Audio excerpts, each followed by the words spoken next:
आज हम मत्स्य जनपद एवं गणतांत्रिक जातियाँ ये इस विषय को समझेंगे कि मत्स्य जनपद एवं गणतांत्रिक जातियाँ के बारे में विस्तार से समझेंगे। इसमें गणतंत्र जातियों में हम देखेंगे सीवी जनपद और मालवा जनपद। तो राजस्थान में आर्यों का प्रवेश, मत्स्य जनपद में भौगोलिक स्थिति मत्स्य जनपद की, वैदिक एवं महाकाव्य काल में मत्स्य जनपद शासन व्यवस्था, सामाजिक एवं सांस्कृतिक जीवन, मत्स्य जनपद की कठिनाइयाँ, मत्स्य महाजनपद का पतन और गणतांत्रिक जातियों में सीवी जनपद और मालवा जनपद। मालवों के बारे में मालवों का प्राचीन निवास स्थान, सिकंदर का प्रतिरोध, राजस्थान में मानव शक्ति की स्थापना और सब क्षत्रियों से संघर्ष, मानव शक्ति की पुनः विस्तार शक्ति का और मानव महाजनपद का पतन, मानव संबंध और मानव सिक्के और मानव संस्कृति। इन बिंदुओं पर हम इन बिंदुओं को विस्तार समझेंगे। तो मत्स्य जनपद जिसका हमें वेदों में भी उल्लेख मिलता है और मत्स्य जनपद में जयपुर, अलवर, भरतपुर का एक क्षेत्र आता है और यहाँ के राजा महाभारत काल में राजा विराट हुए और राजा विराट के यहाँ ही पांडवों ने जब अज्ञातवास काट रहे थे तो वहाँ पर छद्मवेश में रुके और उन्होंने अपना समय व्यतीत किया। बाद में मत्स्य जो विराट राजा थे वो वहाँ महाभारत के युद्ध में भी बाद में भाग लेते हैं। तो अब हम विस्तार समझेंगे राजस्थान में आर्यों का प्रवेश। ऋग्वेद में जिन प्रमुख आर्य दलों का वर्णन है उनमें मत्स्य भी है। मत्स्य आर्यों ने सर्वप्रथम भरतपुर, जयपुर तथा अलवर के प्रदेशों में अपनी बस्तियां बसाई थी। ऐसा कहा जाता है कि ये पंजाब से पलायन करके राजस्थान में आके बसे। इस प्रकार राजस्थान में आर्यों का बसने का सिलसिला प्रारंभ हुआ। महाभारत से आर्यों के शाल नामक समूह का भी पता चलता है। महाभारत से मतलब हमें आर्यों के शाल नामक समूह का भी पता चलता है जो कि भीलमाल, सांचौर और सिरोही के क्षेत्र में बसा हुआ था। कहाँ बसा हुआ था? भीलमाल, सांचौर और सिरोही के क्षेत्र में यह बसा हुआ था। मत्स्य जनपद की भौगोलिक स्थिति को समझेंगे। प्राप्त साक्ष्यों के आधार पर विद्वानों की मान्यता है कि मत्स्य जनपद आधुनिक जयपुर, अलवर, भरतपुर जिलों के मध्यवर्ती क्षेत्र में फैला हुआ था। ऐसा अनुमान लगाया जाता है कि इस जनपद का विस्तार चंबल की पहाड़ियों से पंजाब में सरस्वती नदी के समीपवर्ती जंगल तक था। तो इसका भौगोलिक क्षेत्र काफी विस्तृत था और विद्वान मानते हैं कि जयपुर, अलवर, भरतपुर जिलों के मध्यवर्ती क्षेत्र और कुछ लोगों का मानना है कि इस जनपद का विस्तार चंबल की पहाड़ियों से पंजाब में सरस्वती नदी के समीपवर्ती जंगलों तक ये फैला हुआ था। इसके बाद वैदिक एवं महाकाव्य काल में मत्स्य जनपद। मत्स्य लोगों का सर्वप्रथम उल्लेख ऋग्वेद में राजा सुदास के विरोधियों के रूप में मिलता है। ऋग्वेद में कौन से राजा? राजा सुदास के विरोधियों के रूप में मिलता है। ऋग्वेद में मत्स्यों का उल्लेख एक प्रमुख आर्य समूह के रूप में किया गया है। महाभारत में मत्स्य लोगों और उनके महाजनपद का अनेक प्रसंगों में उल्लेख भी देखने को मिलता है। जंगलों में भटकते हुए पांडवों ने भी यहाँ पर अपना समय बिताया था जब वो वनवास काट रहे थे और राजा विराट ने उनको अपने दरबार, अपने राज्य में रखने का एक तरह से उनको मतलब स्वीकार किया उनको रखना और वो वहाँ पर रहे। तो महाभारत के युग में राजा विराट भी शामिल हुए थे बाद में जाकर। तो वैदिक काल में हम देखते हैं कि राजा विराट के यहाँ ये पांडव आकर रुकते हैं और अपना समय व्यतीत करते हैं। शासन व्यवस्था कैसी थी मत्स्य जनपद की? तो शतपथ ब्राह्मण एवं महाभारत के विवरणों से स्पष्ट हो जाता है कि मत्स्य महाजनपद में दीर्घ अवधि तक राजतंत्रात्मक यानी राजा का शासन, यानी राजा के बाद उसका बेटा शासक, तो इस प्रकार की शासन व्यवस्था थी। शासन पद्धति का अस्तित्व रहा हुआ यह व्यवस्था वैदिक युग के समान ही थी। जैसे वैदिक काल में हमने देखा कि राजा दशरथ के पुत्र राम उत्तराधिकारी थे, और इसी प्रकार से महाभारत काल में हम देखते हैं कि किस प्रकार से राजा के बाद उसका बेटा ही शासक बनता है, जो बड़ा पुत्र। तो ऐसी व्यवस्था यहाँ पर भी प्रचलित थी। शासन राजतंत्रात्मक शासन व्यवस्था इस समय प्रचलित थी मत्स्य जनपद में। सामाजिक एवं सांस्कृतिक जीवन महाभारत के कर्ण पर्व में लिखा है कि मत्स्य देश के लोग आध्यात्मिक दृष्टि से काफी उन्नत एवं श्रेष्ठ थे। मतलब धार्मिक जीवन जीना अधिक पसंद था और आध्यात्मिकता में अधिक रुचि थी। और ऐसा उल्लेख कर्ण पर्व में, महाभारत के कर्ण पर्व से ऐसा पता चलता है। और वे लोग सत्य की रक्षा के लिए दृढ़ संकल्प के साथ सदैव तत्पर रहते थे। सत्य की रक्षा मतलब सत्य का पालन करने वाले और सत्य की रक्षा करने के लिए विशेष तत्पर इस समय पे लोग रहते थे। समाज में स्त्रियों का भी सम्मान था, स्त्रियों को शिक्षा का और संगीत नृत्य कला में विशेष शौक था। स्त्रियों का जो है कि वो शासन कार्यों में भी भाग लेती थी प्रत्यक्ष और अप्रत्यक्ष रूप से, और स्त्रियों की दशा इस समय अच्छी थी। इस समय के लोग जो थे वो मनोरंजन के साधनों में अगर देखें तो चौपड़, पासे खेलना, संगीत एवं नृत्य, घुड़सवारी और शिकार मनोरंजन के प्रमुख साधन थे। और इस समय का जो खान पान है वो शाकाहारी और मांसाहारी दोनों प्रकार का था। और इस समय जो आभूषण अगर देखने को मिलते हैं तो स्त्रियां विशेष रूप से आभूषण की शौकीन थी। और आभूषणों में अगर स्त्रियों को देखे जाए तो जैसे कंगन, टीका और करधनी और पाजे, अंगूठी, ये सब प्रमुख रूप से आभूषण मात्र। आभूषण अगर इसमें देखे जाए तो स्वर्ण आभूषण और चांदी के आभूषण भी पर्याप्त मात्रा में यहाँ इस्तेमाल होते थे। इसके अतिरिक्त इस समय की जो समाज में जो अगर वर्ग देखा जाए तो वर्ग 3 भागों में बटा हुआ था: धनाढ्य वर्ग, मध्यम वर्ग और साधारण वर्ग। धनाढ्य वर्ग कीमती वस्त्र और कीमती धातुओं का उपयोग व उनका जीवन राशि ठाट बांटता था। मध्यम वर्ग साधारण जीवन जीता था, मतलब साधारण वस्त्र दान करता था। और जो साधारण वर्ग था उसकी दशा थोड़ी आर्थिक दृष्टि से संतोषजनक नहीं थी। और इसके अतिरिक्त अब हम देखते हैं मत्स्य जनपद की कठिनाइयाँ। तो कठिनाइयाँ कौन कौन सी रही? शालों की भांति चेदी महाजनपद भी मत्स्य का पड़ोसी था और दोनों के मध्य प्राय संघर्ष होता रहता था। और संघर्ष से क्या नुकसान?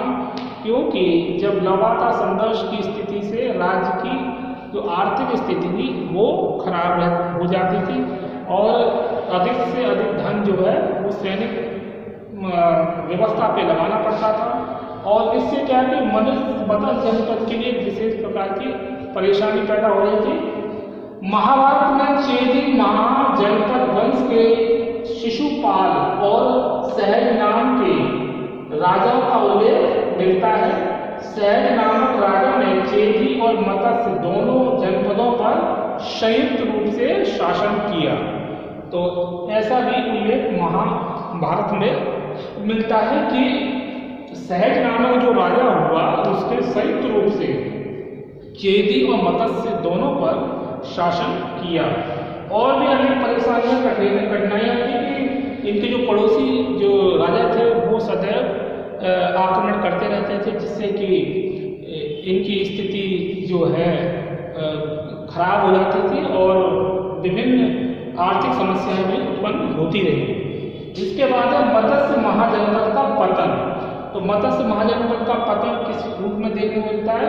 चेदियों के स्वतंत्र होने के बाद मत्स्य महाजनपद को पहले मालवों और अर्जुनायनों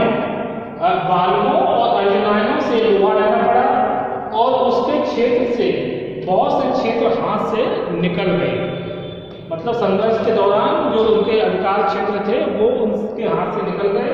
फिर भी उनका अस्तित्व बना रहा, परंतु इसके बाद उससे मगध की लिप्सा का शिकार होना पड़ा, क्योंकि मगध के सम्राट थे वो अपना एक साम्राज्यवादी नीति अपनाए हुए थे, अपने राज्य क्षेत्र को विस्तार करना चाहते थे। तो मगध के सम्राट ने मत्स्य महाजनपद को जीत लिया था, बाद में उन्हें विजय प्राप्त होती है और इस प्रकार धीरे धीरे महाजनपद का पतन की ओर अग्रसर होता है। लेकिन बाद में कुछ स्थिति सुधर भी जाती है। अब हम देखें गणतांत्रिक जातियां। तो गणतांत्रिक जातियों में शिवी जनपद द्वितीय शताब्दी ईसा पूर्व में माध्यमिका शिवी जाति का केंद्र था। वैदिक काल में संभवतः ये शिवी लोग पंजाब प्रदेश में निवास करते थे।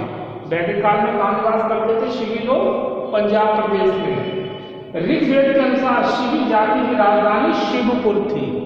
ऋग्वेद ये इस बात का विवरण प्रस्तुत करता है कि शिव जो लोग थे और शिव जाति की जो राजधानी थी शिवपुर, तथा राजा सुदास ने उसे अन्य जातियों के साथ 10 राज्य में पराजित किया था।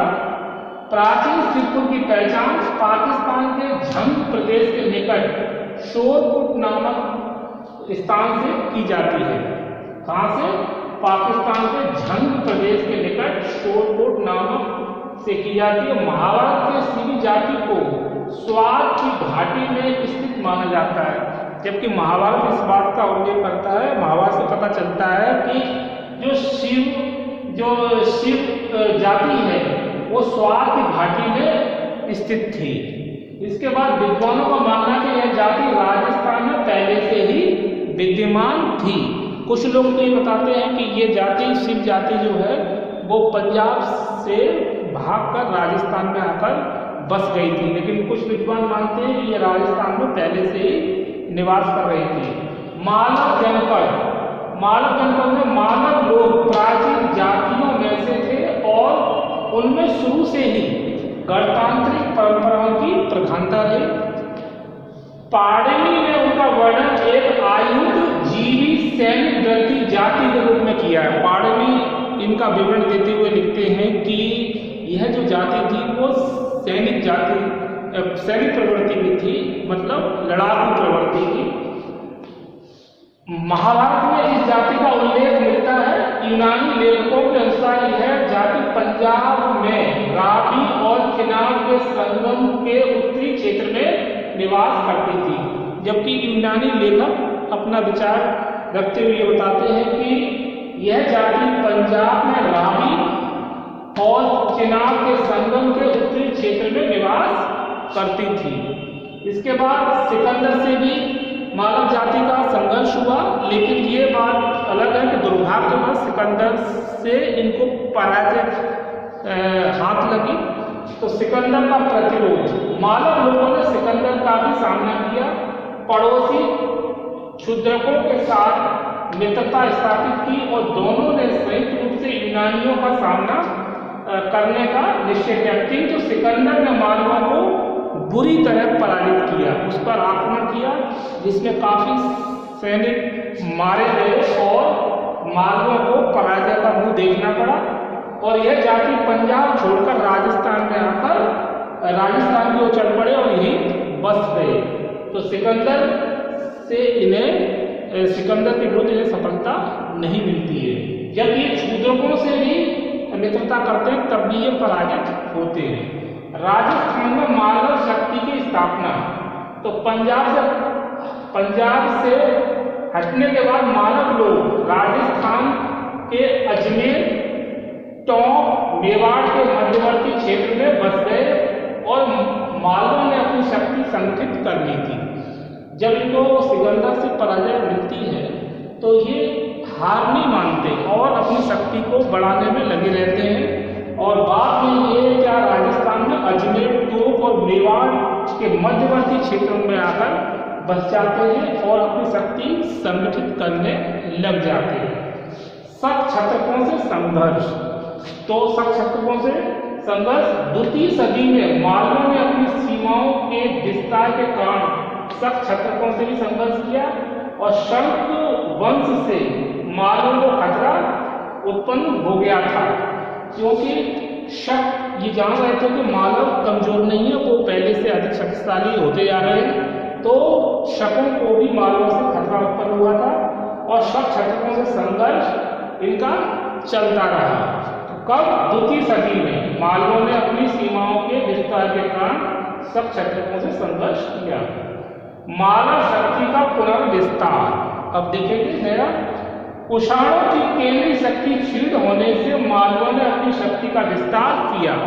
इधर कुषाण भी अपनी शक्तियों को बढ़ाने में लगे हुए थे, लेकिन जब कुषाण अपने कुछ कमियों के कारण, अयोग्य उत्तराधिकारियों के कारण और सैनिक गिरावट के कारण जब उनकी शक्ति में गिरावट आती है तो मालव फिर अपनी शक्ति का विस्तार करने लग जाते हैं और इस प्रकार वो अपनी शक्ति का पुनर्विस्तार करते हैं।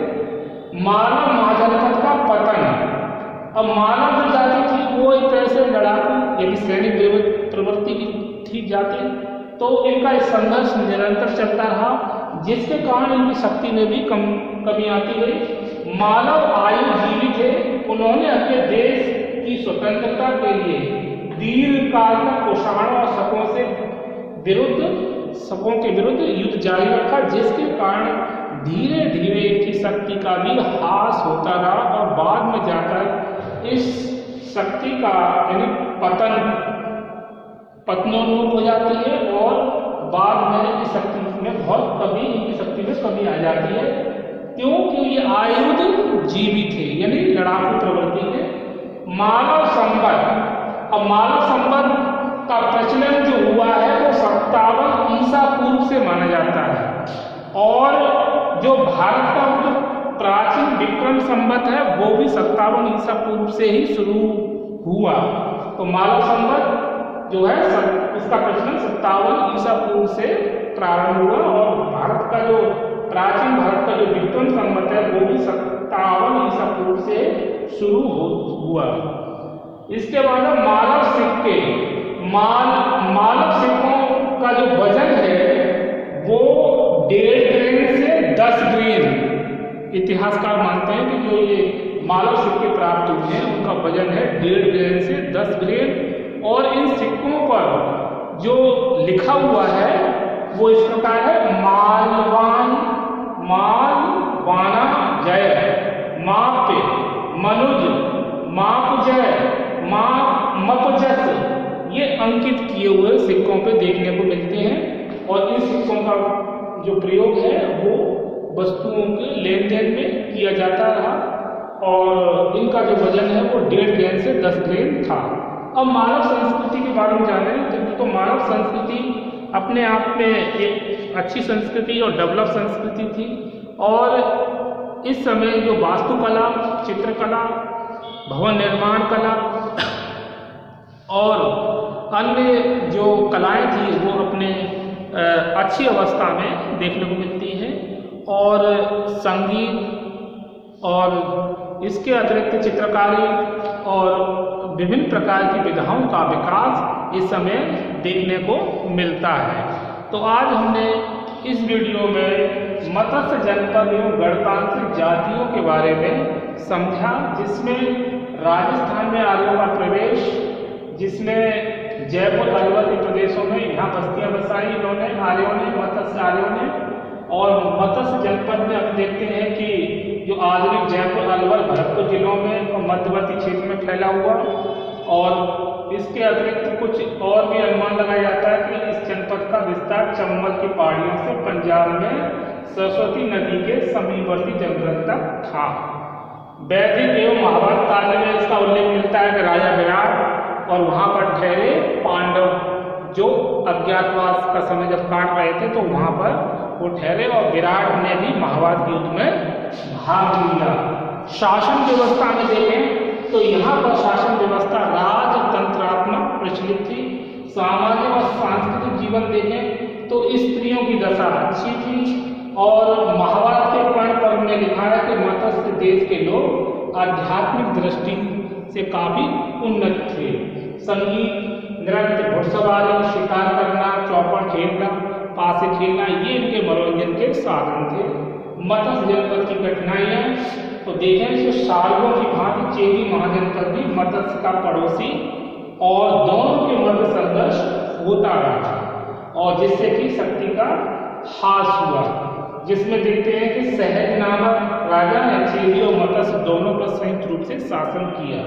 मत्स्य महाजनपद का पतन लगातार युद्ध के कारण धीरे धीरे होता रहा, जिसमें हम देखते हैं कि चेदियों को स्वतंत्र होने के बाद मत्स्य महाजनपद को पहले मालवों और अर्जुनाइयों से लोहा लेना पड़ा था। इसके बाद है गणतांत्रिक जातियों में शिवी जनपद। शिवी जनपद वह द्वितीय शताब्दी ईसा पूर्व में माध्यमिका सिख जाति का केंद्र था और वैदिक काल में संभव यह सिख लोग पंजाब प्रदेश में निवास करते थे।